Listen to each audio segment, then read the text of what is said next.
All right, I'd like to thank everybody for coming today and welcome you to the unveiling of the Wisconsin 9/11 memorial signs. Back in January of 2019, the Washington County Board of Supervisors approved the official local designation of the Wisconsin 9/11 Memorial and committed to assisting Kewaskum Remembers to secure the official state designation. About 53 weeks ago now, on September 11th, 2019, we introduced legislation in Madison to that effect. After back-to-back committee hearings and moving through the legislature in just a couple of weeks, Act 20 was signed the following month in Kewaskum, thanks to Governor Evers. This legislation would not have been possible without State Senator Duey Stroebel and State Representative Tim Ramthun. I want to thank them today. A few months later, county staff began to work with the Wisconsin DOT and Kewaskum Remembers on what the signs would say and where they would be located. The signs were delivered to Washington County in early September, and after a short delay, we are here today to unveil these signs. We don't want to delay putting the signs up anymore, so we're happy to announce today, and we're going to unveil them today so that the crews can get them up in the next couple of weeks. I want to thank Gordy and the members of Kewaskum Remembers for all of their work. This has been a project that's been near and dear to my heart, including walking across the county just over a year ago to raise funds to help this important cause. And when I transitioned from county administrator to county executive, dedicating a large portion of the severance package that was supposed to come to me to actually go to this important cause, and we're very grateful for the work they've done. I will spend the rest of my life honoring the service and sacrifice of those people on that day and the post 9/11 conflicts thereafter. So Gordy, would you like to say a few words? Definitely. I'm so honored to be here today. My name's Gordon Haberman. I'm president of Kewaskum Remembers, and we are building the Wisconsin 9/11 Memorial and Education Center in Wisconsin. But I have to tell you, we are not doing this alone. With the able partnership of so many companies, people like Josh, the entire county board behind us on this. Our goal here is to make a touchstone to an event in the past become a teachable moment for students and young people going forward. The highway signs are going to lead people to Washington County to this important Wisconsin memorial. Again, without the help of Josh, Ethan, County Board, and so many hundreds of others of companies, foundations, and individuals within our community, this memorial would not have been possible. I'm so anxious to see these signs because we've been talking about it for a long period of time. And I'd like to thank you all for coming here today. Thank you.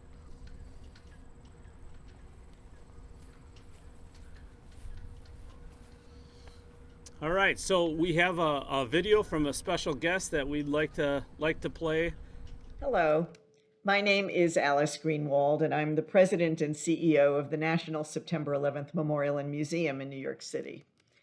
I want to congratulate Gordy and Kathy Haberman and the board members of the Wisconsin 9/11 Memorial and Education Center for the progress you're making in creating a truly meaningful tribute to all who were killed 19 years ago in the worst terrorist attack on American soil in our nation's history, and for honoring all who responded, as well as those who have served our country with courage and honor in the wars that followed in the wake of that fateful day.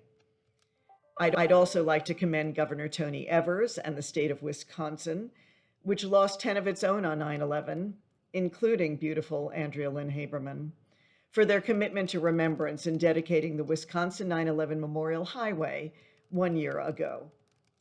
It gives me great comfort and joy, actually, to know that a small piece of our memorial site in New York City will soon grace the grounds of the Wisconsin 9/11 Memorial, a seedling from our very own survivor tree.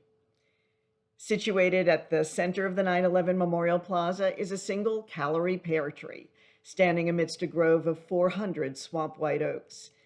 This particular tree had been in a planter on the World Trade Center Plaza, and it sustained significant damage when the towers collapsed on 9/11.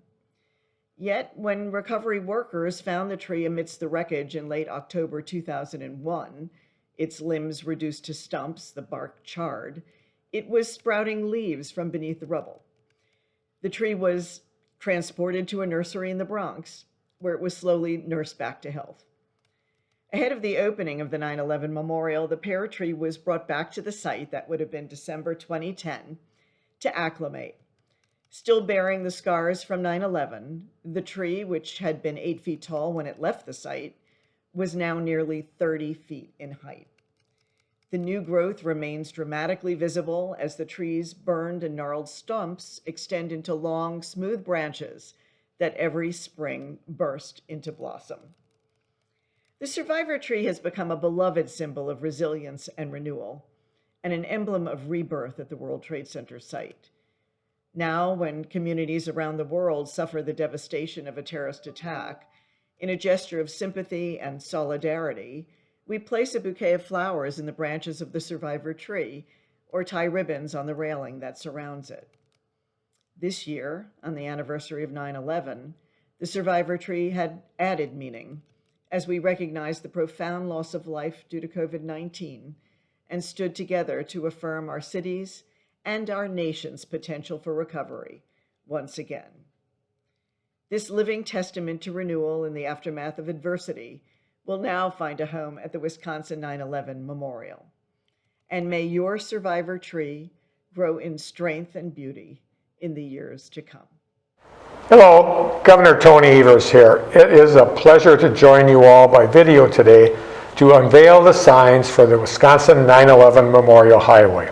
This project has taken many years of dedicated work by Kewaskum Remembers and Andrea's parents, Gordon and Kathy Haberman, and so many others.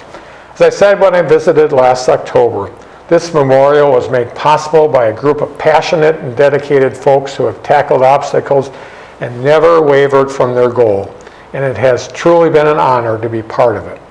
The highway signs will ensure that those passing by or visiting the memorial can remember the loved ones we lost, the heroes who ran towards danger without a second thought, and our nation's resilience in a time of tragedy. So I'm glad to be joining you all for this exciting day as we move on to the next step of establishing this much-needed space in Wisconsin for reflection and remembrance for future generations to come. 19 years later, we continue to strive towards that which has held us together when tragedy strikes: our resilience, our spirit of service, and the resolve to find strength through unity and purpose. Thank you for inviting me to join you. Stay healthy and stay safe. All right. Well, I'll ask Highway Commissioner Scott Schmidt, Public Works Director Scott Schmidt, Gordy, and any others who you'd like to have up, come up so we can unveil the sign. Jerry? Buzz?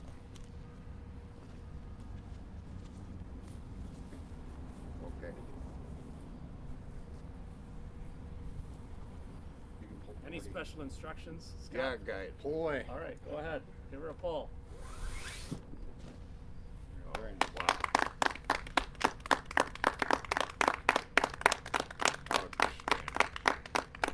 Isn't this amazing? It really is. Thank you. You're welcome. Good.